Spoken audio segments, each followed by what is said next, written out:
Rosa Sepúlveda fue apuñalada 14 veces por su esposo y declarada muerta por 7 minutos. Pero lo que vio del otro lado hizo que los médicos de Guadalajara archivaran su caso como inexplicable. ¿Estás listo para conocer lo que ella presenció en el cielo que ningún científico puede refutar? Este es un caso real, verificado, documentado en los archivos médicos del Hospital Civil de Guadalajara, México. No es ficción, no es una leyenda urbana. Es un expediente clínico que lleva el número de clasificación MX 2019-43738, archivado bajo la categoría de recuperación inexplicable tras paro cardiorrespiratorio prolongado. Los hechos que están a punto de conocer fueron corroborados por paramédicos, enfermeras, médicos de urgencias y la familia directa de la paciente.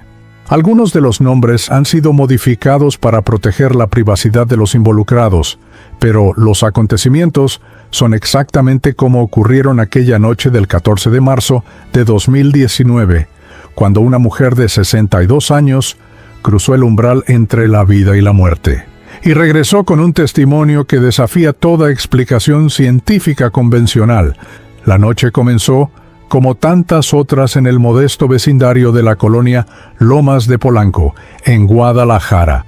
Las calles angostas, las casas de concreto pintadas en colores pastel desgastados por el sol, el sonido de las televisiones filtrándose por las ventanas abiertas debido al calor húmedo que caracteriza a Jalisco en marzo. En el número 1247 de la calle Jacarandas, una casa de 2 pisos con rejas oxidadas y un pequeño jardín descuidado, Rosa Sepúlveda preparaba la cena como lo había hecho durante casi 4 décadas de matrimonio. El aroma del caldo de pollo llenaba la cocina estrecha, el vapor empañaba las ventanas y el reloj de pared marcaba las 22:30 horas cuando todo se desmoronó. Héctor Sepúlveda, su esposo de 65 años, llegó a casa con el aliento cargado de alcohol y los ojos inyectados de esa furia que Rosa había aprendido a reconocer demasiado bien a lo largo de los años.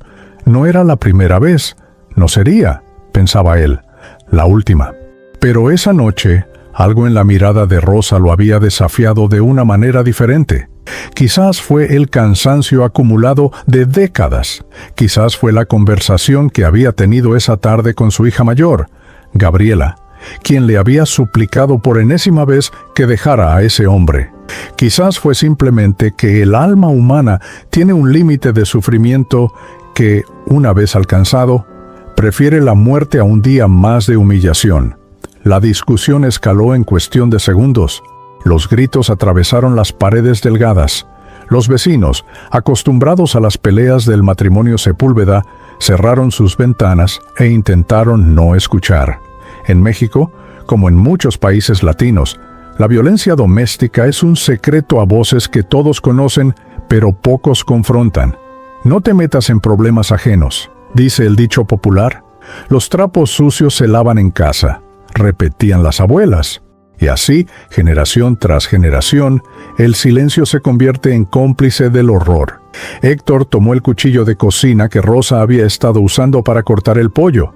Un cuchillo común, de hoja de acero de 20 centímetros, con mango de madera desgastado por el uso. No hubo premeditación, no hubo plan, solo rabia ciega, años de alcoholismo destructivo y la sensación de poder absoluto sobre alguien que nunca se había defendido. El primer golpe impactó en el hombro izquierdo de Rosa. Ella gritó, intentó cubrirse, retrocedió hacia la sala. El segundo golpe penetró su costado derecho, el tercero, su abdomen. Para el cuarto, Rosa ya no gritaba, su cuerpo simplemente recibía el impacto tras impacto. 14 en total. Mientras su mente entraba en shock y su sistema nervioso comenzaba a apagarse. Fue la vecina del 245, doña Carmela Ruiz, una mujer de 58 años que esa noche no pudo ignorar los gritos, quien marcó al 911 a las 22:39 horas. «Hay una mujer que está siendo atacada en la casa de al lado», dijo con voz temblorosa al operador. «Creo que la están matando. Por favor, vengan rápido». La llamada quedó registrada en el sistema de emergencias de Jalisco. El tiempo de respuesta fue de 8 minutos. En una ciudad como Guadalajara, con tráfico denso incluso de noche y recursos limitados para emergencias, 8 minutos se considera un tiempo estándar. Pero para Rosa Sepúlveda, esos 8 minutos fueron la diferencia entre la vida en este mundo y lo que estaba por experimentar en el siguiente. Cuando los paramédicos de la Unidad Médica Móvil 47 llegaron al lugar, encontraron una escena que ningún entrenamiento puede prepararte completamente para enfrentar. Rosa yacía en el piso de la sala, rodeada de un charco de sangre que se extendía por las baldosas de cerámica blanca. Su blusa floreada estaba empapada de rojo oscuro. Sus ojos, abiertos pero sin respuesta. Héctor estaba sentado en el sillón, el cuchillo todavía en su mano, la mirada perdida, en estado de shock post-violencia. Los oficiales de policía que llegaron simultáneamente lo sometieron sin resistencia mientras los paramédicos corrían hacia Rosa. El técnico en urgencias médicas, un hombre llamado Fernando Ibarra con 12 años de experiencia en trauma, realizó la evaluación inicial en menos de 30 segundos. No había pulso en la arteria carótida. No había movimiento respiratorio visible. Las pupilas estaban dilatadas y no respondían a la luz de la linterna médica. El oxímetro de pulso no detectaba saturación de oxígeno. Todos los indicadores vitales marcaban 0. Fernando miró a su compañera, la paramédica Sofía Rentería, y ambos supieron lo que esos signos significaban. Pero el protocolo es claro. Hasta que un médico certifique la muerte, ellos deben intentar la reanimación. Iniciaron las compresiones torácicas inmediatamente. 100 compresiones por minuto, ritmo que Fernando había practicado miles de veces, pero que nunca se siente rutinario cuando hay una vida real bajo tus manos.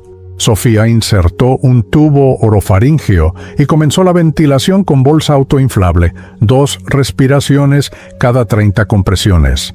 El protocolo de RCP avanzado. Mientras tanto, conectaron el desfibrilador automático externo. El aparato analizó el ritmo cardíaco. No se detecta ritmo desfibrilable, se anunció la voz electrónica. Era una línea plana. Asistolia completa. El corazón de Rosa no solo estaba detenido, no mostraba ninguna actividad eléctrica. 3 minutos de RCP intensiva. Después, 5. Los brazos de Fernando comenzaban a fatigarse, pero continuaba con la precisión mecánica que salva vidas. A los 7 minutos, Sofía administró la primera dosis de epinefrina intravenosa, buscando estimular cualquier respuesta del sistema cardiovascular. Nada. El monitor seguía mostrando la línea plana. A los 9 minutos, con Rosa aún sin respuesta y considerando la cantidad masiva de sangre perdida, Fernando tomó la decisión de trasladarla inmediatamente al Hospital Civil, ubicado a 15 minutos de distancia. Continuaron la RCP durante todo el trayecto, alternándose para mantener la calidad de las compresiones, pero ambos sabían en su interior que estaban realizando un esfuerzo casi imposible. Las estadísticas médicas son brutalmente claras. Después de 10 minutos de paro cardíaco sin respuesta, las posibilidades de recuperación con función cerebral intacta caen por debajo del 2%. En la sala de urgencias del Hospital Civil, el doctor Miguel Ángel Torres, médico internista de guardia esa noche, recibió la llamada de radio anunciando el caso crítico entrante. Cuando la ambulancia llegó a las 23:04 horas, el equipo de trauma ya estaba preparado. Trasladaron a Rosa a la sala de reanimación. El doctor Torres asumió el control de las compresiones mientras ordenaba pruebas rápidas y preparaba intervenciones más agresivas. Intubación endotraqueal, acceso venoso central, transfusión masiva de sangre tipo O negativo, segunda dosis de epinefrina, después bicarbonato de sodio para contrarrestar la acidosis metabólica. El equipo trabajaba con la precisión de una orquesta, cada miembro cumpliendo su rol, pero el director de esa orquesta sabía que estaban tocando una sinfonía sin audiencia. El corazón de Rosa llevaba ya 14 minutos detenido.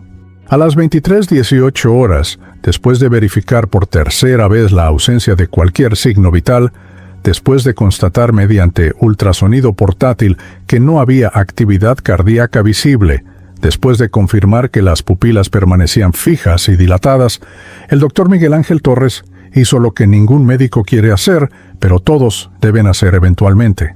Miró el reloj en la pared, respiró profundo y pronunció las palabras que oficialmente terminan un esfuerzo de reanimación: hora de muerte.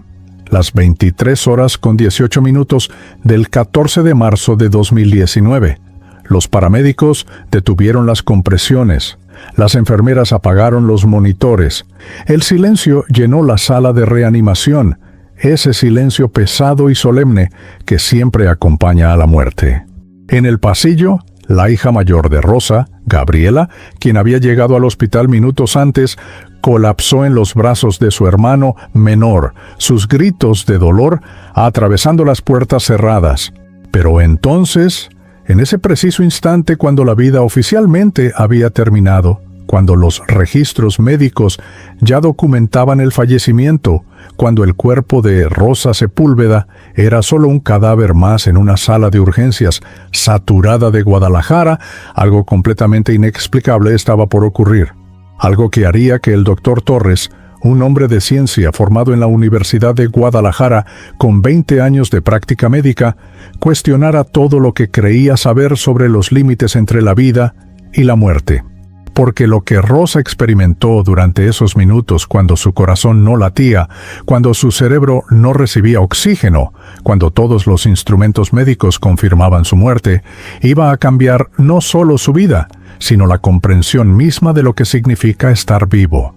Para entender realmente lo que sucedió aquella noche del 14 de marzo, para comprender la profundidad del milagro que estaba por manifestarse, necesitamos retroceder 62 años en el tiempo, hasta un pequeño pueblo alfarero en las afueras de Guadalajara, llamado Tlaquepaque.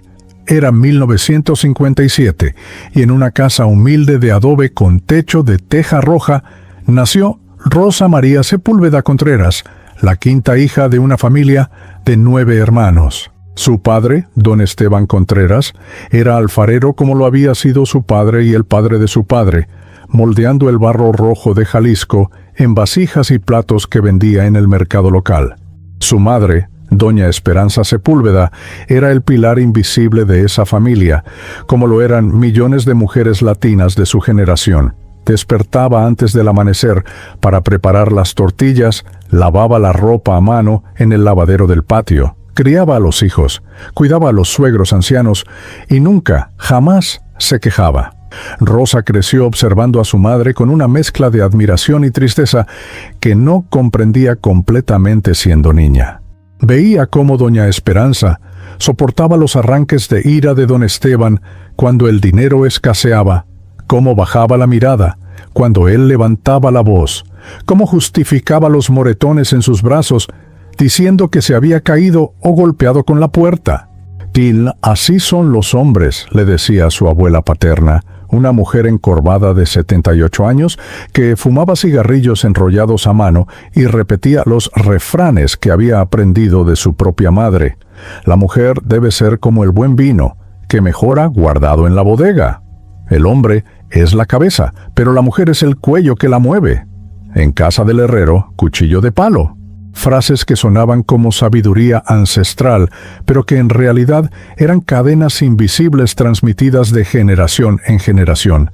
La Iglesia Católica de Tlaquepaque, con sus paredes encaladas y su campanario que repicaba cada hora, era el centro espiritual de la comunidad. Rosa asistía cada domingo con su familia, apretujada en la banca de madera junto a sus hermanos, escuchando al padre Sebastián predicar sobre la santidad del matrimonio, la obediencia de la esposa y el sufrimiento redentor. Bienaventurados los que lloran, porque ellos serán consolados, citaba el sacerdote desde el púlpito. Ofrezcan su sufrimiento a Cristo, quien sufrió infinitamente más en la cruz por nuestros pecados.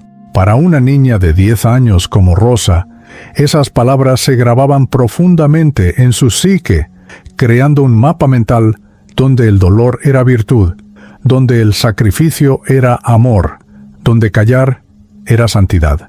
A los 19 años, Rosa conoció a Héctor Sepúlveda en una fiesta patronal del pueblo. Él tenía 22, trabajaba como mecánico en un taller de la ciudad, tenía el cabello engominado hacia atrás al estilo de los cantantes de rancheras y le prometió sacarla de la pobreza de Tlaquepaque para llevarla a vivir a Guadalajara. Sus padres aprobaron el matrimonio. Después de todo, Héctor tenía trabajo estable, no bebía en exceso, todavía, y provenía de una familia respetable del barrio de Santa Tere. La boda se celebró en la misma iglesia donde Rosa había sido bautizada, con un vestido blanco prestado por una prima y un ramo de azucenas del jardín de su madre. Tenía 20 años recién cumplidos y creía genuinamente que el amor lo conquistaba todo, que su matrimonio sería diferente al de sus padres, que ella escribiría una historia distinta. Los primeros años fueron tolerables. Héctor trabajaba largas jornadas en el taller mecánico. Llegaba cansado pero relativamente tranquilo. Rosa quedó embarazada a los 6 meses de casada. Gabriela nació en 1978, seguida por Miguel en 1980 y Sofía en 1983. 3 hijos en 5 años. Rosa abandonó su sueño de terminar la secundaria para dedicarse completamente a la maternena y el hogar. La casa en Lomas de Polanco era pequeña, pero propia, comprada con un crédito que tardarían 20 años en pagar. Las paredes delgadas permitían escuchar todo lo que sucedía en las casas vecinas, y viceversa, creando esa ilusión de comunidad que en realidad es vigilancia mutua disfrazada de cercanía. El cambio en Héctor fue gradual, casi imperceptible al principio. Comenzó con cervezas ocasionales después del trabajo que se convirtieron en hábito diario. Después vinieron las salidas nocturnas con los compañeros del taller, que se extendían hasta la madrugada. Las discusiones por dinero se volvieron más frecuentes y más intensas.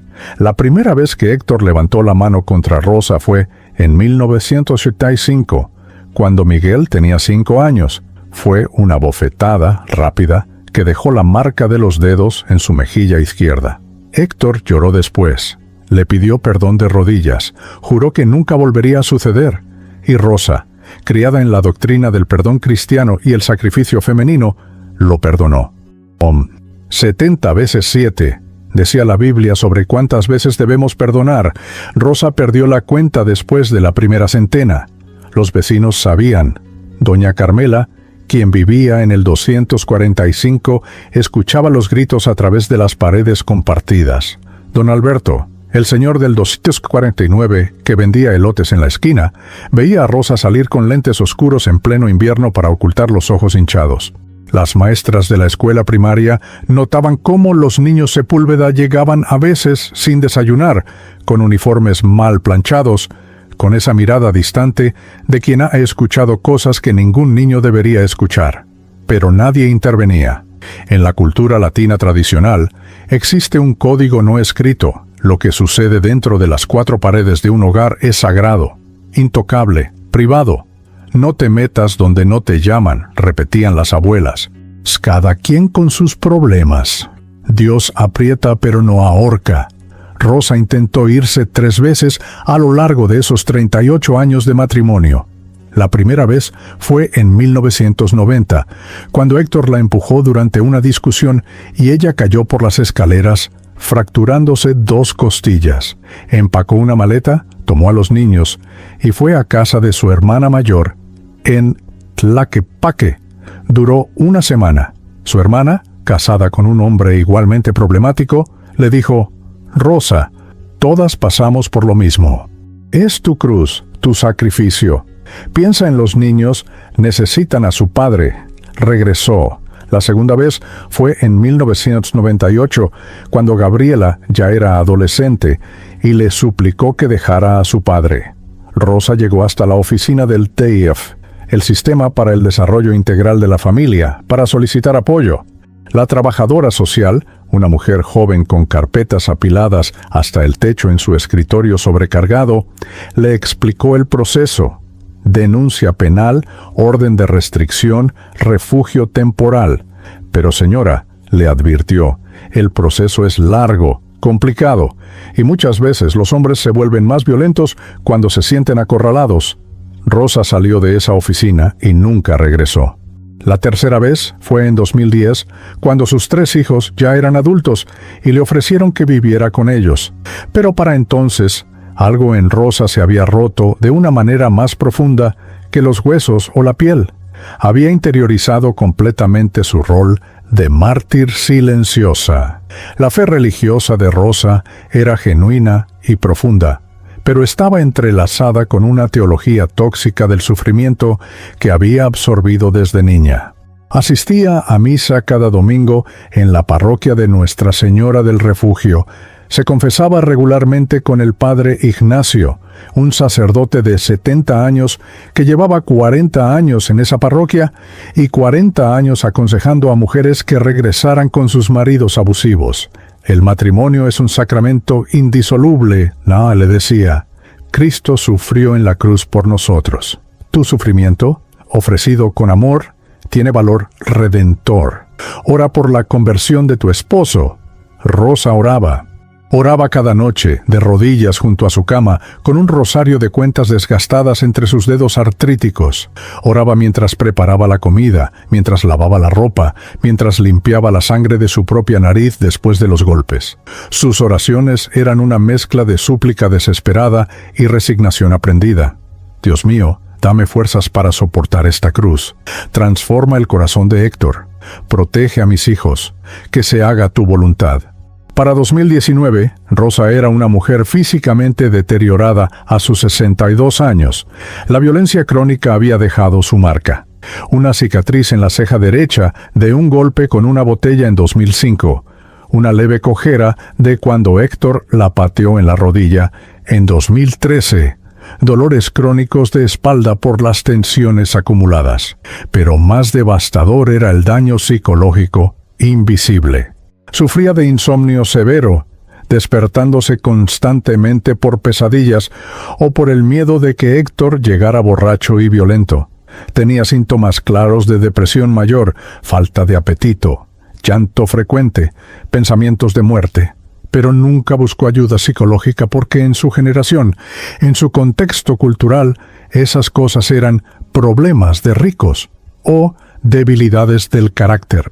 Había desarrollado lo que los psicólogos llaman indefensión aprendida, la creencia profunda de que, no importa lo que haga, su situación nunca cambiará, así que es mejor no intentar nada. Sus hijos adultos vivían con la culpa de no haber podido protegerla cuando eran pequeños y la frustración de no poder convencerla de que se fuera ahora que eran mayores. Gabriela, de 41 años, trabajaba como enfermera en un hospital privado y había pasado años en terapia procesando el trauma de crecer en un hogar violento. Miguel, de 39, era contador en una empresa de logística y evitaba visitar la casa familiar porque no podía ver a su padre sin sentir una rabia que lo asustaba. Sofía, la menor de 36, era maestra de primaria y había reproducido el patrón sin darse cuenta. Estaba casada con un hombre emocionalmente abusivo, del cual no lograba separarse. Los 3 habían ofrecido incontables veces llevar a Rosa a vivir con ellos, pagarle un apartamento, cualquier cosa. Pero Rosa siempre rechazaba con las mismas frases. Ustedes tienen sus propias vidas. Es mi esposo, para bien o para mal. A mi edad, ¿a dónde voy a ir? Dios sabe lo que hace, ¿no? La tarde del 14 de marzo de 2019, Gabriela había visitado a su madre. Era jueves, su día libre en el hospital. Encontró a Rosa con un moretón fresco en el antebrazo, tratando de ocultarlo con una blusa de manga larga, a pesar del calor. «Mamá, por favor», le suplicó Gabriela por enésima vez, con lágrimas rodando por sus mejillas. «Deja a ese hombre antes de que te mate. Ven a vivir conmigo. Tengo espacio. Mis hijos te necesitan. Yo te necesito». «No puedes seguir así». Rosa preparó café, sirvió pan dulce y cambió de tema preguntando por los nietos. Pero algo en su mirada era diferente esa tarde. Había un cansancio más profundo que la fatiga física. Era el agotamiento del alma que ha luchado demasiado tiempo y está considerando rendirse. Esa noche, Cuando Héctor llegó con el aliento apestando a cerveza barata y los ojos inyectados de rabia alcohólica, cuando comenzó a gritarle por la comida que según él estaba fría, cuando la acusó de infidelidad con delirios, producto de sus propias inseguridades y años de alcoholismo, Rosa hizo algo que nunca había hecho en casi 4 décadas. Le respondió: «Ya basta, Héctor», dijo con voz temblorosa pero firme. «Estoy cansada. No puedo más». Fueron solo 2 frases, 14 palabras en total, pero para un hombre que había construido su identidad masculina sobre el control absoluto de su esposa, esas palabras fueron una declaración de guerra. El cuchillo estaba ahí, sobre la tabla de picar. Lo que sucedió en los siguientes 3 minutos ya lo conocemos. 14 puñaladas, un charco de sangre expandiéndose sobre las baldosas blancas, y una mujer de 62 años que finalmente estaba a punto de ser liberada de su prisión terrenal de una manera que nunca imaginó. Existe un fenómeno médico documentado llamado conciencia durante el paro cardíaco, que desafía todo lo que la ciencia materialista nos ha enseñado sobre la relación entre el cerebro y la conciencia. Según el modelo neurológico convencional, cuando el corazón deja de latir, el cerebro se queda sin oxígeno, y en cuestión de segundos, la conciencia debería extinguirse completamente. No debería haber pensamientos, no debería haber percepciones, no debería haber experiencias de ningún tipo. Y sin embargo, miles de casos alrededor del mundo documentan lo contrario. Personas que estuvieron clínicamente muertas y que reportan experiencias extraordinariamente vívidas, coherentes y transformadoras durante ese periodo en que, científicamente hablando, no deberían estar experimentando absolutamente nada. Rosa Sepúlveda se unió a ese grupo de testigos el 14 de marzo de 2019 a las 22:47 horas, cuando su corazón dejó de bombear sangre y su cerebro dejó de recibir oxígeno. Lo primero que Rosa recuerda es una sensación de separación. No fue dramática ni dolorosa, sino sorprendentemente natural, como quitarse un abrigo pesado después de llevarlo puesto durante demasiado tiempo.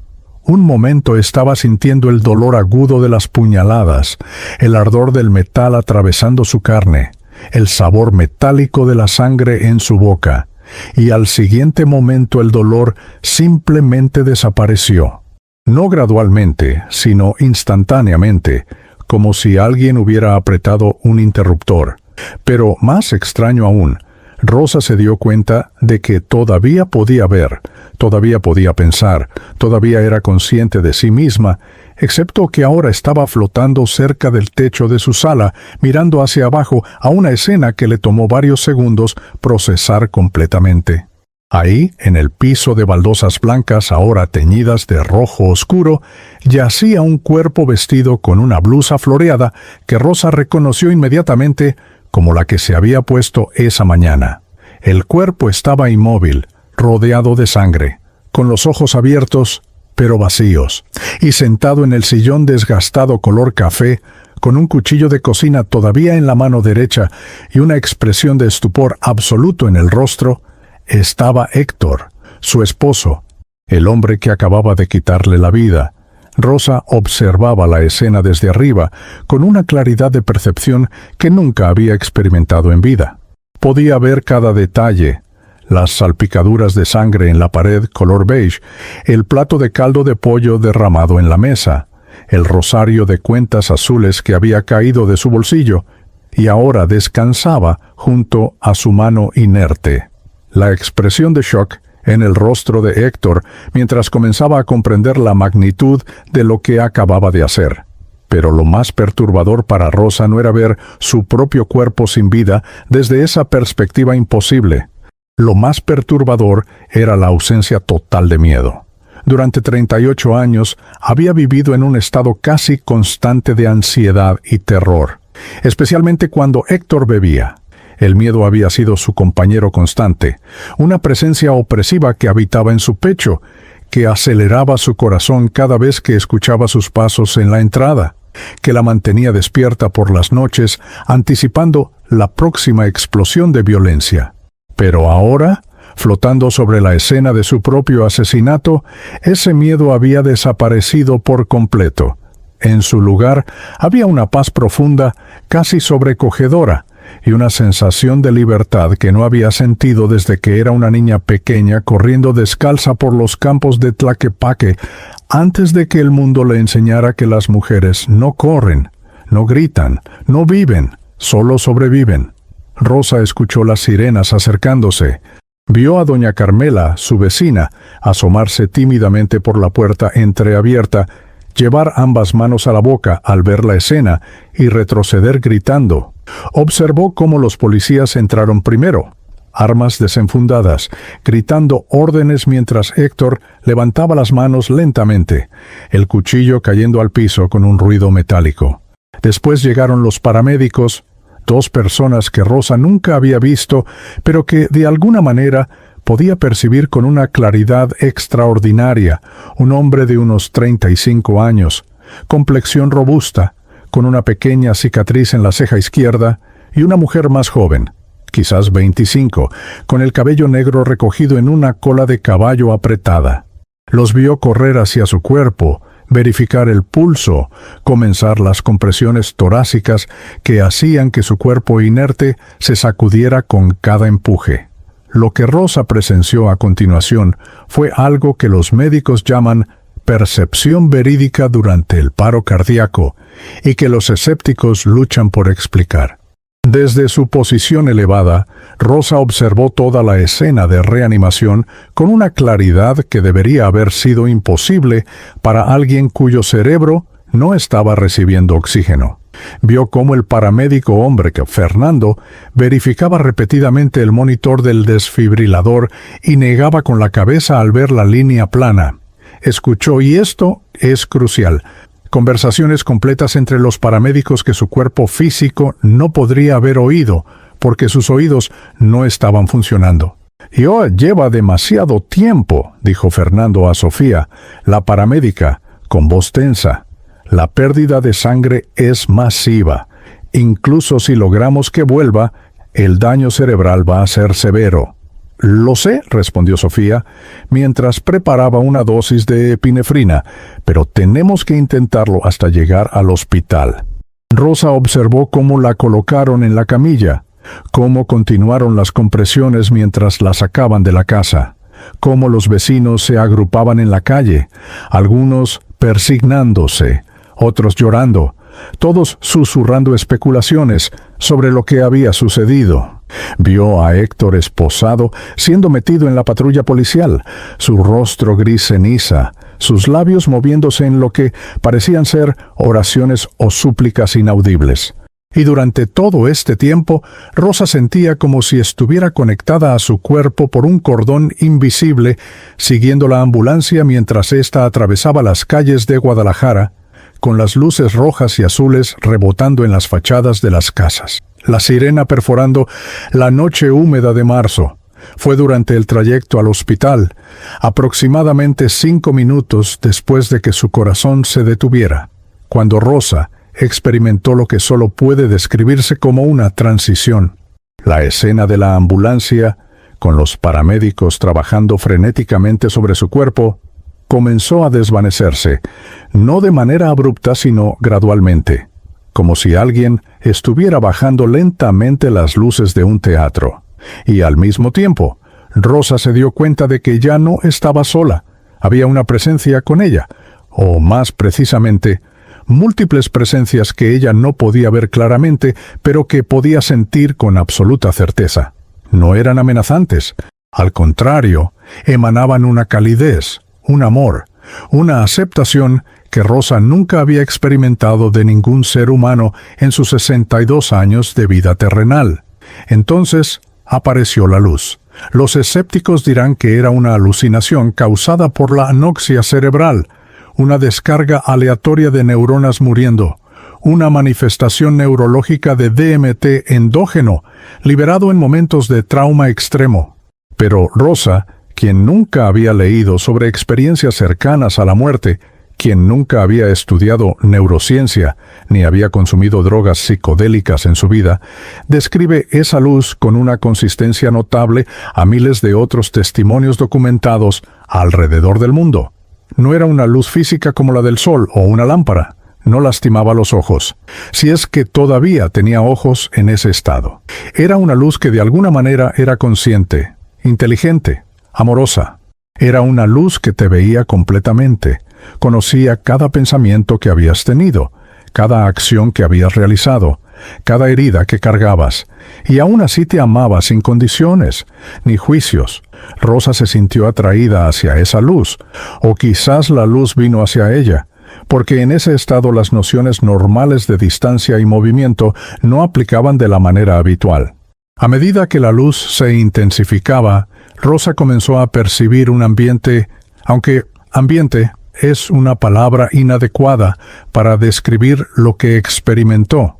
No era un lugar físico con dimensiones espaciales convencionales, era más bien un estado de existencia donde la belleza era tangible, donde los colores tenían profundidad emocional, donde la música, sí, había música, aunque Rosa no puede describirla con palabras humanas, parecía ser la estructura misma de la realidad. Vio lo que parecían ser prados de una hierba tan verde que hacía que todos los verdes terrenales parecieran grises en comparación. Vio flores que brillaban con luz propia, estructuras arquitectónicas que desafiaban las leyes de la física, y cielos que contenían más dimensiones que las 3 que conocemos. Pero más impactante que el entorno eran los seres que Rosa comenzó a percibir. Figuras luminosas, humanoides, pero no exactamente humanas, que se movían con una gracia que parecía música hecha visible. Algunos parecían estar esperándola específicamente. Rosa sintió un reconocimiento profundo, como si conociera a estos seres desde siempre, desde antes de nacer, desde algún origen primordial que su mente terrenal había olvidado pero que su alma recordaba perfectamente. Uno de ellos, una presencia femenina de luz dorada, se acercó a Rosa con una expresión, si es que eso se puede llamar expresión en un rostro hecho de luz, de infinita compasión y alegría. Rosa supo, sin que le dijeran, que esta era su abuela Esperanza, quien había muerto cuando Rosa tenía 12 años, pero no era la abuela encorvada y desgastada que Rosa recordaba de la tierra. Era la esencia pura de quien había sido siempre liberada de las limitaciones del cuerpo físico y del sufrimiento acumulado. «Has sufrido tanto, mi niña», comunicó la abuela, no con palabras habladas, sino con pensamientos que Rosa simplemente comprendía. Pero ese sufrimiento no fue en vano. Cada lágrima fue vista, cada oración fue escuchada. Y ahora estás en casa. Rosa sintió una ola de emoción tan intensa que habría colapsado si hubiera tenido un cuerpo físico que colapsar. Era una mezcla de alivio, alegría, tristeza por los años perdidos y un amor tan vasto que parecía contener todo el universo. Quería quedarse ahí para siempre, en ese lugar, sin dolor, sin miedo, sin violencia. Quería descansar después de 62 años de cansancio acumulado. Pero entonces, las presencias luminosas comenzaron a apartarse respetuosamente, como cortesanos, haciendo espacio para la llegada de un rey. La luz central, que había sido brillante desde el principio, se intensificó hasta un grado que debería haber sido cegador, pero que de alguna manera Rosa podía mirar directamente. Y de esa luz emergió una figura, un hombre, o más precisamente, un ser que tomó la forma de un hombre para que Rosa pudiera comprenderlo y relacionarse con él. Llevaba ropas sencillas, similares a las túnicas que Rosa había visto en las películas bíblicas y en las ilustraciones de su Biblia gastada. Su cabello era castaño oscuro, su barba estaba recortada, sus pies descalzos, pero lo que capturó completamente la atención de Rosa, lo que hizo que cada otra percepción se desvaneciera en insignificancia, fueron sus ojos. Eran los ojos de Jesús. No había duda en la mente de Rosa. Había pasado décadas mirando imágenes de Jesús en las paredes de iglesias, en estampitas de oración, en las ilustraciones de su Biblia. Pero ninguna de esas representaciones había capturado lo que ahora veía, excepto una. Justo 3 semanas antes de su muerte, Gabriela le había mostrado en su celular unos episodios de una serie llamada The Chosen, rogándole que la viera. «Mamá, este Jesús es diferente», le había dicho Gabriela. «Es real, humano, compasivo. Mírale los ojos al actor que lo interpreta». Rosa había visto 2 episodios esa tarde, y algo en la forma en que Jonathan Rumi, el actor, miraba a los personajes, especialmente a María Magdalena en su momento de liberación, había tocado algo profundo en su corazón. Era una mirada que combinaba autoridad absoluta con ternura infinita, verdad penetrante con misericordia incomprensible, santidad aterradora con cercanía reconfortante. Y ahora, en este lugar que estaba más allá del tiempo y el espacio, Rosa estaba siendo vista con esa misma mirada, pero multiplicada por 1000, por 1,000,000, por infinito. Jesús la miraba, y en esa mirada, Rosa sintió que cada momento de su vida estaba siendo vista simultáneamente, cada lágrima derramada en secreto, cada oración susurrada en la oscuridad, cada golpe soportado, cada vez que perdonó lo imperdonable, cada instante en que eligió quedarse por amor a sus hijos, cada segundo de dolor que había ofrecido torpemente a Dios, sin saber realmente si Él estaba escuchando. Y en los ojos de Jesús, Rosa vio algo que cambiaría todo. Vio que todo había sido visto, que nada había sido en vano, que cada acto de amor, por distorsionado que fuera, había sido registrado en el corazón mismo de Dios. Jesús extendió su mano hacia Rosa, y ella notó inmediatamente las cicatrices. No eran heridas frescas y sangrantes como las representaciones dramáticas del Viernes Santo que había visto en procesiones de Semana Santa. Eran cicatrices sanadas, cerradas, pero permanentes, marcas eternas de un sufrimiento que había sido real, físico, brutal. Y en ese instante, Rosa comprendió algo que décadas de sermones dominicales nunca le habían transmitido realmente. Jesús no solo conocía teóricamente el sufrimiento humano desde una distancia divina e incorpórea, Él lo había experimentado. Él había sido traicionado por alguien cercano, abandonado por sus amigos, torturado por hombres violentos, asesinado injustamente. La diferencia era que su sufrimiento había tenido un propósito redentor universal, mientras que el de ella había sido simplemente el resultado de un sistema patriarcal tóxico y un hombre roto perpetuando el dolor que él mismo había heredado. «Rosa María», dijo Jesús, y al escuchar su nombre completo pronunciado con ese tono de infinita ternura, ella comenzó a llorar. No lágrimas físicas, porque ya no tenía ojos físicos, pero algo equivalente en ese estado espiritual, un derramamiento de dolor acumulado que nunca se había permitido expresar completamente en vida. «Yo vi cada lágrima que derramaste en secreto por tu familia», continuó Jesús, acercándose hasta que estuvo frente a ella. Su presencia era abrumadora pero no amenazante, como estar frente a un océano cuya inmensidad te hace sentir pequeño pero no insignificante. Vi cada noche que te quedaste despierta escuchando sus pasos, preguntándote si vendría borracho y violento. Vi cada vez que te miraste al espejo con los ojos morados y decidiste inventar una excusa para protegerlo. Vi cada momento en que elegiste quedarte, porque creías que era lo que yo quería de ti. Rosa sintió que algo dentro de ella se quebraba, una presa que había estado conteniendo décadas de emociones reprimidas. Pero, Señor, logró articular en ese lenguaje de pensamiento y emoción directa que no requería palabras vocales. Los sacerdotes me enseñaron que el sufrimiento ofrecido a ti tiene valor, que debo cargar mi cruz como tú cargaste la tuya, que el matrimonio es sagrado e indisoluble. Pensé que soportar esa violencia era tu voluntad para mí. Pensé que estaba siendo una buena cristiana. La voz de Rosa temblaba con una mezcla de confusión, dolor y algo que comenzaba a parecerse a la indignación. Por primera vez en su existencia, estaba cuestionando directamente las enseñanzas que había aceptado sin crítica durante toda su vida. La expresión en el rostro de Jesús cambió. Era difícil de describir porque contenía múltiples emociones simultáneas que los humanos normalmente no pueden sostener juntas. Tristeza profunda por las doctrinas distorsionadas que habían aprisionado a Rosa, ira santa contra los sistemas religiosos que usan su nombre para justificar el abuso, compasión infinita por el dolor genuino que ella había soportado, y una determinación férrea de corregir esa comprensión errónea.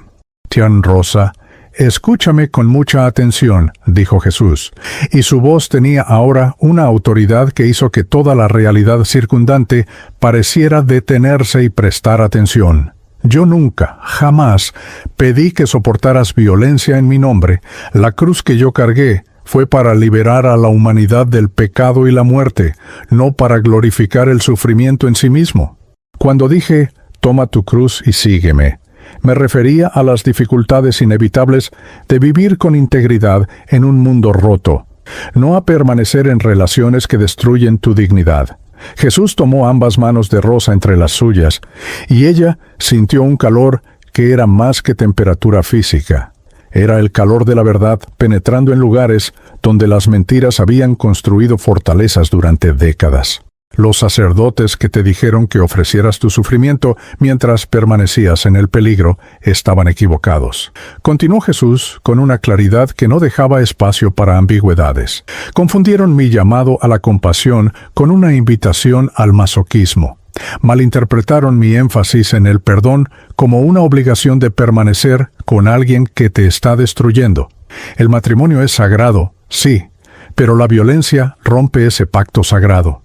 Héctor rompió vuestro matrimonio cada vez que levantó su mano contra ti. Tú no eras la que estaba destruyendo algo santo al considerar irte. Él ya lo había destruido repetidamente. Rosa sintió como si cadenas invisibles que había llevado puesta toda su vida comenzaran a caer. Cadenas forjadas por interpretaciones religiosas distorsionadas, por expectativas culturales tóxicas, por generaciones de mujeres latinas que habían pasado esas cadenas a sus hijas creyendo que era sabiduría cuando en realidad era trauma heredado.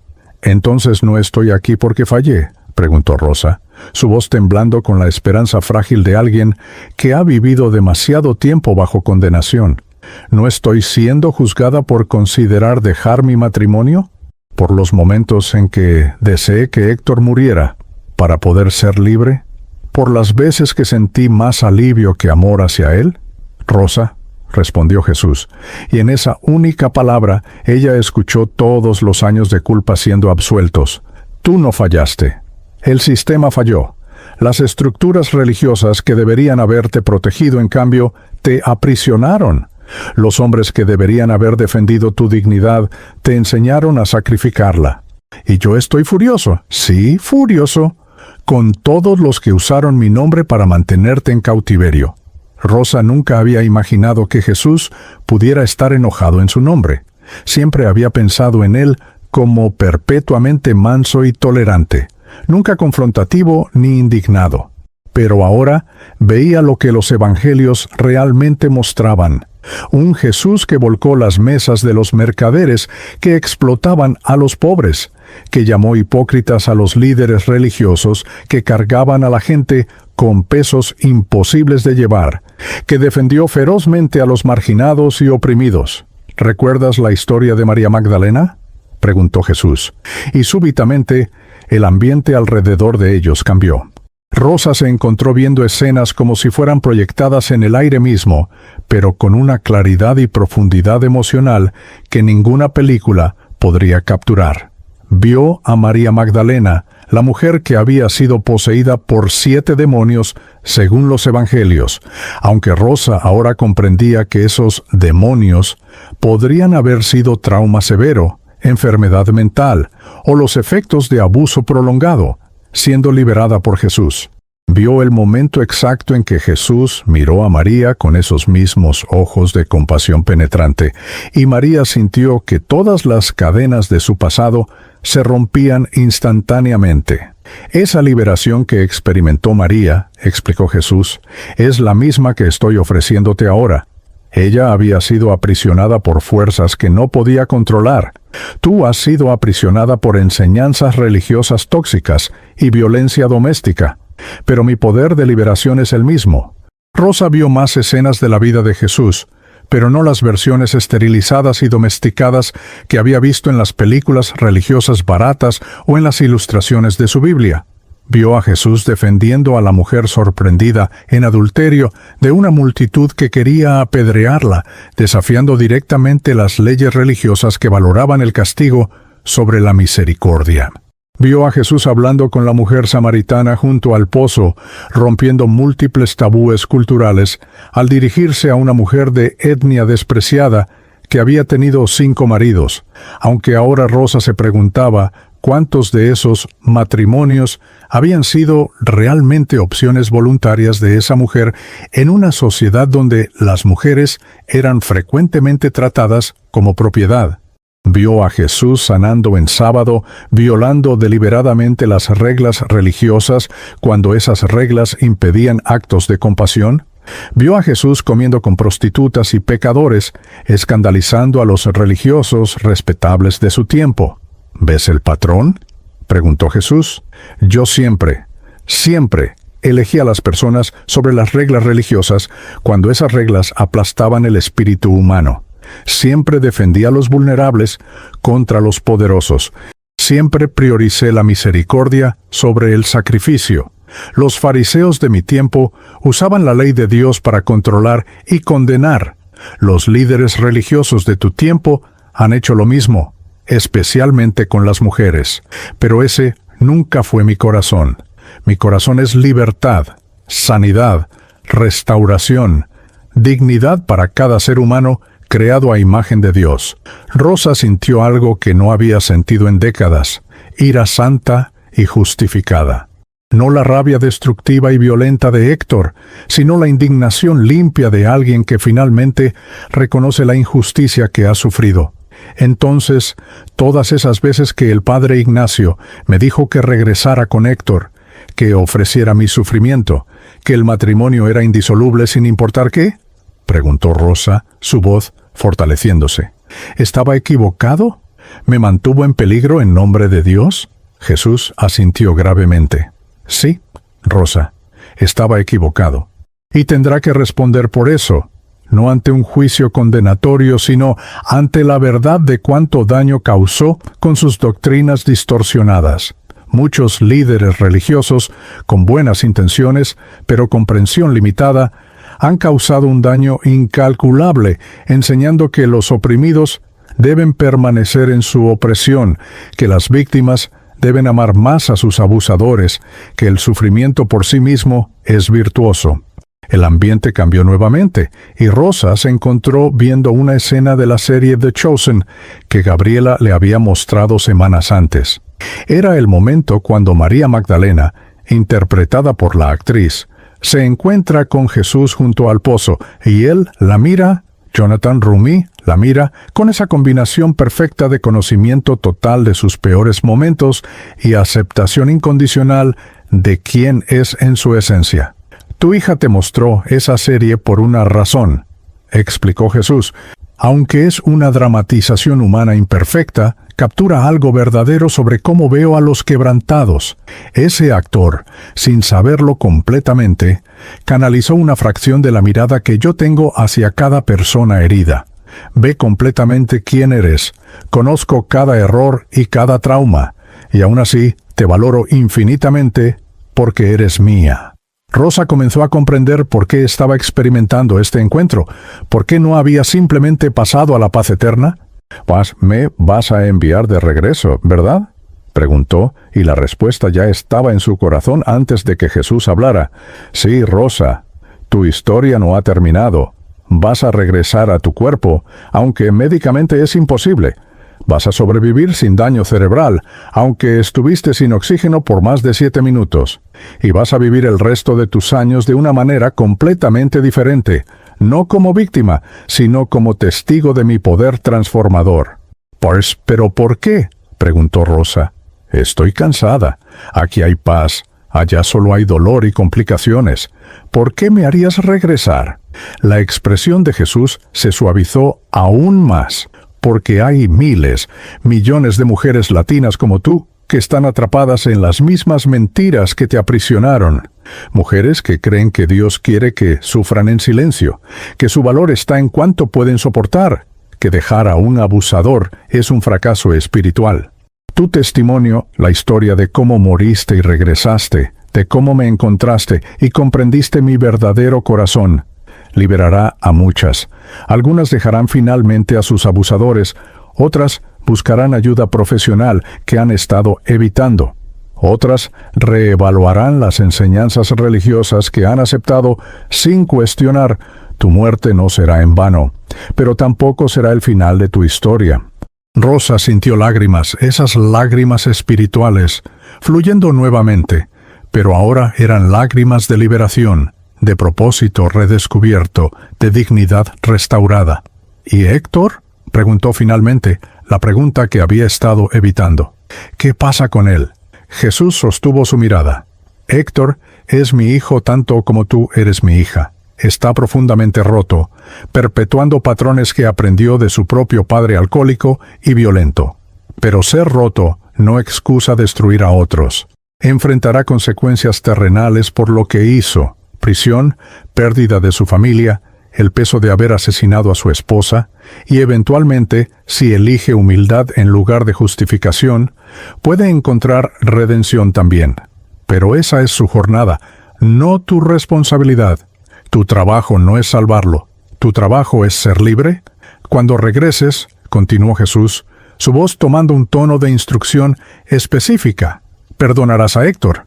Pero comprende esto claramente. Perdón no significa reconciliación. Perdón no significa confiar en él nuevamente. Perdón no significa minimizar lo que hizo o rescatarlo de las consecuencias. Perdón significa liberarte del veneno del resentimiento que te destruiría desde adentro si lo guardaras. Significa soltarlo para que mi justicia, no la tuya, maneje su caso. Significa que ya no permitirás que él ocupe espacio emocional en tu corazón. Ese es el perdón verdadero, no la versión barata que te enseñaron donde las víctimas deben abrazar a sus abusadores y pretender que nada pasó. Rosa asintió, comprendiendo con una claridad que trascendía su capacidad mental normal. ¿Y mis hijos? ¿Mis nietos? ¿Cómo explico todo esto? Jesús sonrió, y esa sonrisa contenía siglos de historias similares, de personas que habían sido enviadas de regreso con testimonios imposibles de creer, pero imposibles de negar. Tus hijos verán la transformación en ti y sabrán que algo más que medicina te salvó. Gabriela, especialmente, comprenderá la conexión con The Chosen.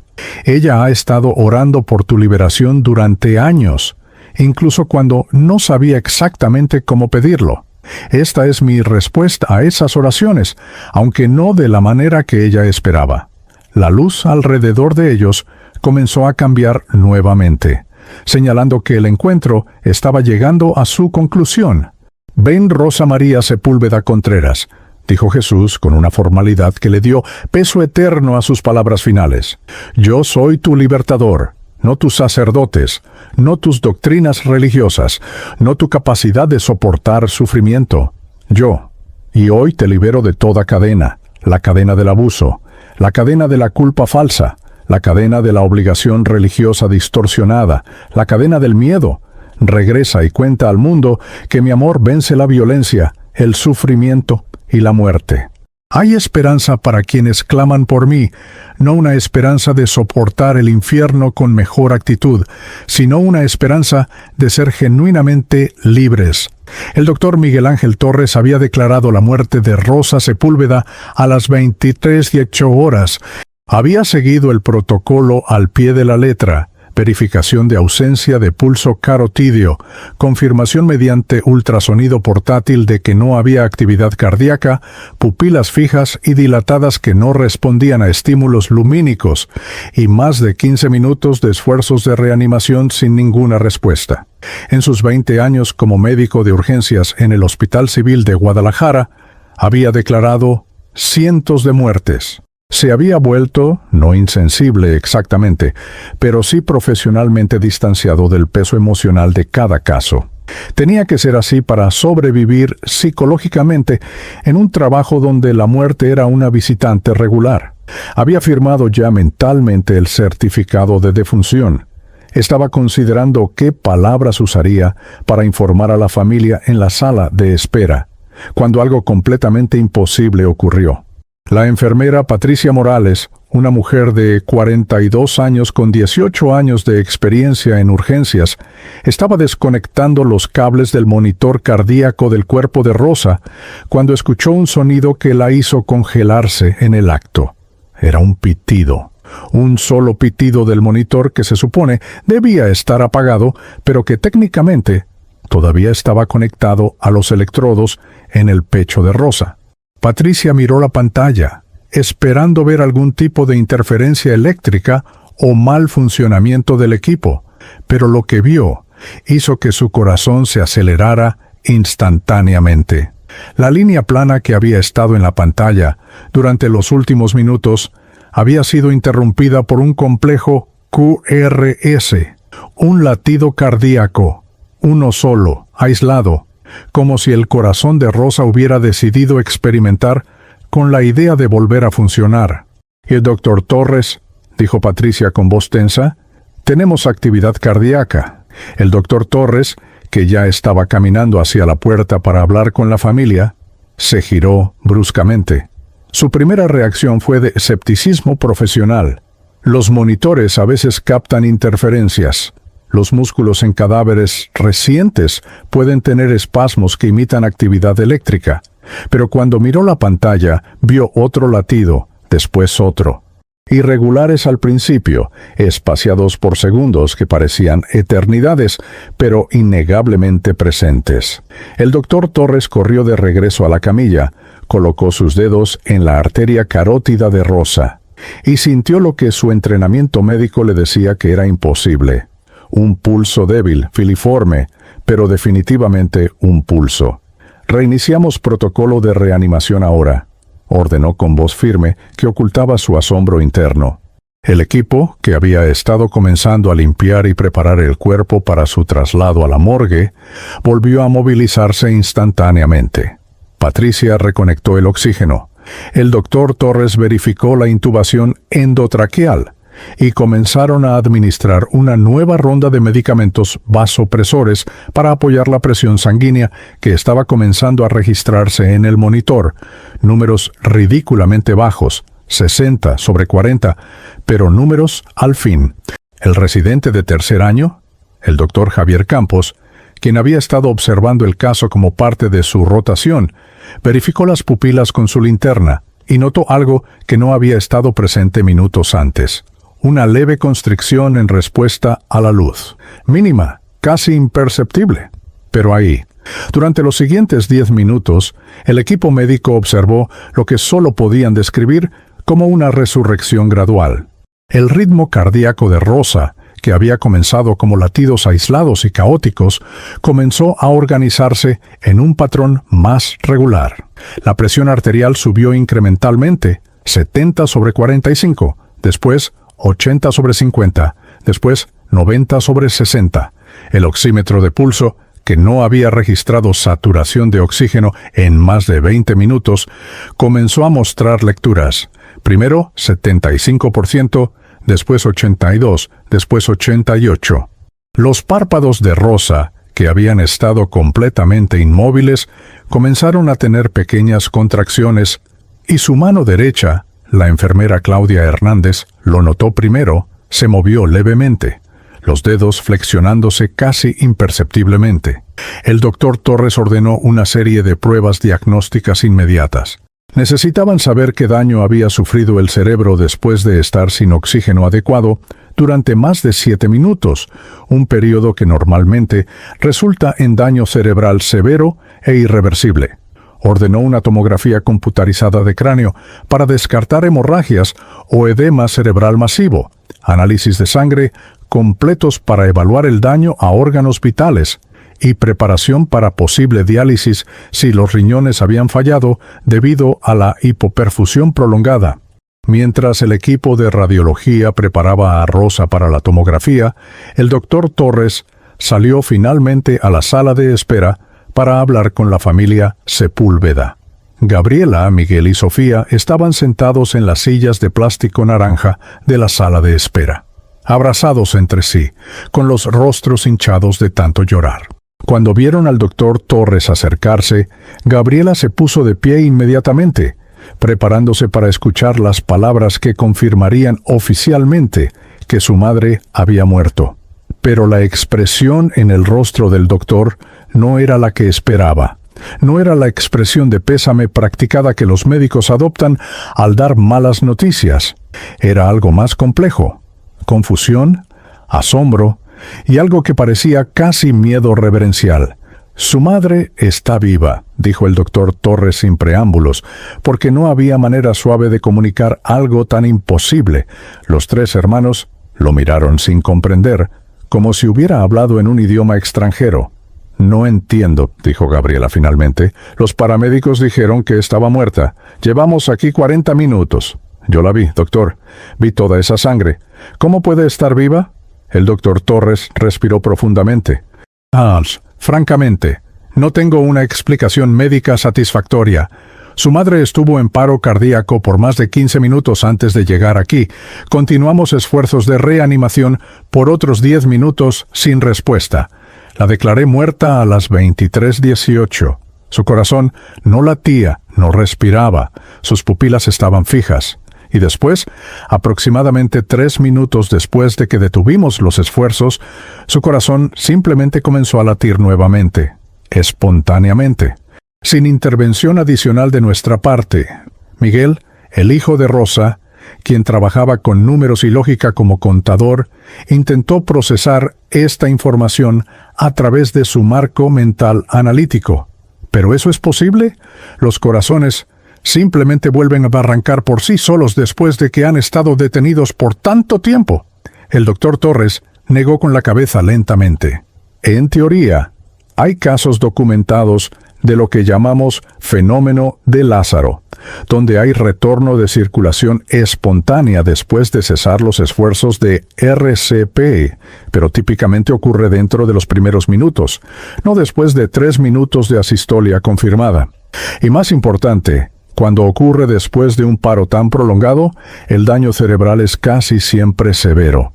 Estamos realizando estudios ahora para evaluar la función neurológica de su madre, pero les advierto que preparen para la posibilidad de que, aunque esté viva, pueda tener daño cerebral significativo que afecte su capacidad cognitiva, motora o ambas. Los resultados de la tomografía computarizada llegaron 30 minutos después, y el doctor Torres los revisó 3 veces porque no podía creer lo que estaba viendo.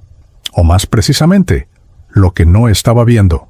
No había hemorragia intracraneal, no había edema cerebral masivo, no había signos evidentes de infarto cerebral extenso que esperaría ver después de un periodo tan prolongado de hipoxia. El cerebro de Rosa, en las imágenes, se veía notablemente normal para alguien que acababa de pasar más de 20 minutos sin oxígeno adecuado. El doctor Torres llamó al radiólogo de guardia, el doctor Samuel Vargas, para una segunda opinión. «Samuel, necesito que revises estas imágenes y me digas si estoy perdiendo la cabeza», dijo mientras compartía los archivos digitales. El doctor Vargas las revisó meticulosamente durante 15 minutos antes de responder. «Miguel Ángel, si no me hubieras dicho la historia clínica de esta paciente, diría que estas son imágenes de una mujer de 62 años con envejecimiento cerebral normal para su edad.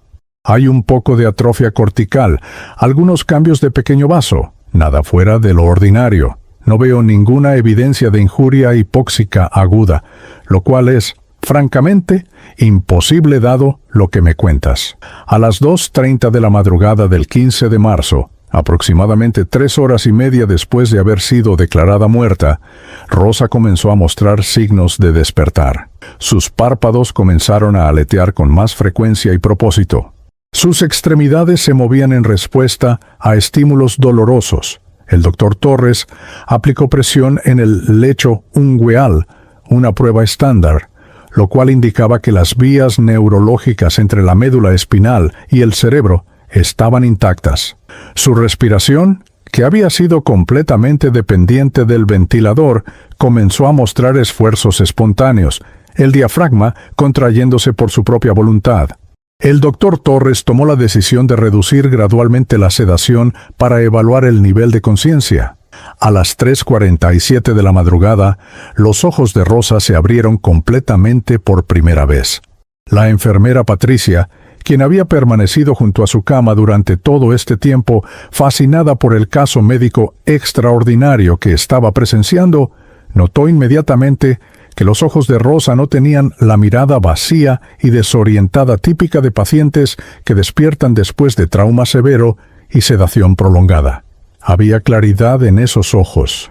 Rosa miró directamente a Patricia, después movió su cabeza lentamente para observar la habitación, el tubo endotraqueal en su garganta, los múltiples cables y líneas intravenosas conectadas a su cuerpo.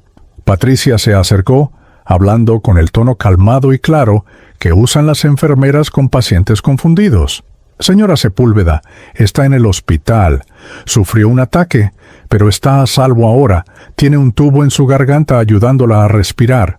¿Puede apretar mi mano si me entiende?» Rosa apretó la mano de Patricia con una fuerza que sorprendió a la enfermera. No era el apretón débil y confuso de alguien cuyo cerebro está luchando por reconectar sus funciones básicas. Era un apretón deliberado, consciente, lleno de intención. Las lágrimas comenzaron a rodar por las mejillas de Rosa, y Patricia, siguiendo su instinto profesional y humano, limpió esas lágrimas gentilmente con una gasa. «Está bien llorar, esta señora. Ha pasado por algo terrible, pero va a estar bien. Su familia está aquí esperando para verla». Rosa negó con la cabeza. Después señaló hacia el tubo en su garganta, claramente indicando que quería decir algo, que había algo urgente que necesitaba comunicar. El doctor Torres entró en ese momento para evaluar el nivel de despertar de Rosa, y quedó inmediatamente impresionado por lo que vio. Los ojos de Rosa lo siguieron mientras él se movía alrededor de la cama. Cuando le pidió que moviera la mano derecha, lo hizo. Cuando le pidió que moviera los dedos del pie izquierdo, lo hizo. Cuando le preguntó si sabía dónde estaba, Rosa asintió. Cuando le preguntó si sabía qué le había pasado, Rosa asintió nuevamente, y más lágrimas fluyeron.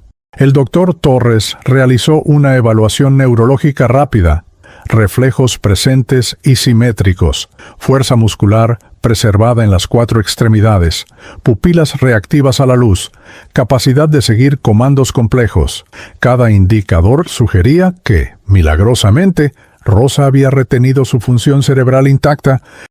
«Voy a quitarle el tubo respiratorio», dijo el doctor Torres después de verificar los gases arteriales y confirmar que Rosa podía mantener su oxigenación independientemente. «Pero necesito que se mantenga calmada y que tosa cuando yo le diga. El proceso de extubación es incómodo pero breve». Rosa siguió las instrucciones perfectamente, tosiendo el tubo mientras el doctor Torres lo retiraba en un movimiento suave y continuo. Rosa jadeó, su garganta adolorida y rasposa, y Patricia inmediatamente le ofreció pequeños fragmentos de hielo para humedecer su boca. Las primeras palabras que Rosa pronunció después de regresar de la muerte fueron las que harían que el doctor Torres, un hombre que se consideraba agnóstico y se enorgullecía de su racionalidad científica, cuestionara cada certeza que tenía sobre la naturaleza de la realidad. Con voz ronca pero clara, mirando directamente a los ojos del doctor Torres, Rosa dijo: «Vi a Jesús». Hizo una pausa para tragar saliva, su garganta protestando. «Él me ordenó regresar. Dijo que tengo trabajo que hacer aquí todavía». El doctor Torres sintió un escalofrío recorrer su espalda. En 20 años de medicina de emergencias, había escuchado muchas experiencias cercanas a la muerte de pacientes que habían sido reanimados. Algunos hablaban de túneles de luz, otros de sentimientos de paz, otros no recordaban nada en absoluto. Pero había algo en la manera en que Rosa hablaba, la claridad en su mirada, la convicción absoluta en su tono, que era cualitativamente diferente. ¿Cuánto tiempo estuve muerta?, preguntó Rosa, su voz fortaleciéndose. El doctor Torres vaciló, eligiendo sus palabras cuidadosamente. Estuvo en paro cardíaco por aproximadamente 18 minutos, señora Sepúlveda. Sin pulso, sin respiración. La declaré clínicamente muerta. Y después, de manera que honestamente no puedo explicar con la ciencia médica que conozco, su corazón comenzó a latir nuevamente, y ahora está despierta, conversando conmigo con función neurológica que por todos los indicadores parece estar completamente intacta, lo cual es, permítame ser claro, médicamente extraordinario. Rosa asintió lentamente, como si esto confirmara algo que ella ya sabía. Fue más de 7 minutos, dijo con certeza. Conté. En ese lugar, el tiempo se siente diferente. Pero conté. 7 minutos y 43 segundos exactamente, desde que mi corazón se detuvo hasta que Jesús me dijo que regresara. El doctor Torres no sabía qué hacer con esta información. El tiempo específico que Rosa mencionaba era imposible que ella supiera, a menos que hubiera estado consciente de alguna manera durante su paro cardíaco, lo cual contradecía todo lo que comprendía sobre la neurociencia de la conciencia. Decidió cambiar de tema. Su familia está esperando afuera. ¿Se siente lista para verlos? Los ojos de Rosa se iluminaron, pero después una sombra de dolor cruzó su rostro. Gabriela, Miguel, Sofía, mis hijos. Sí, necesito verlos. Necesito decirles que estoy bien, mejor que bien. Por primera vez en 38 años, estoy verdaderamente libre. Y después, con una claridad que sorprendió al doctor Torres viniendo de alguien que técnicamente había estado muerta menos de 5 horas antes, preguntó, ¿y Héctor? ¿Mi esposo? ¿Está arrestado? El doctor Torres asintió. Sí, está bajo custodia policial. Va a enfrentar cargos muy serios, señora Sepúlveda. Rosa cerró los ojos por un momento largo, y cuando los abrió había lágrimas fluyendo libremente. Bueno, dijo finalmente, es lo correcto. Él necesita ayuda que yo nunca pude darle, y yo necesito estar segura, junto con mis hijos. Después añadió algo que hizo que Patricia, quien estaba de pie junto a la cama, inhalara bruscamente. Lo perdono. No porque lo que hizo esté bien, sino porque Jesús me mostró que el perdón es para mi libertad, no para su absolución. Pero perdón no significa que volveré con él, nunca más.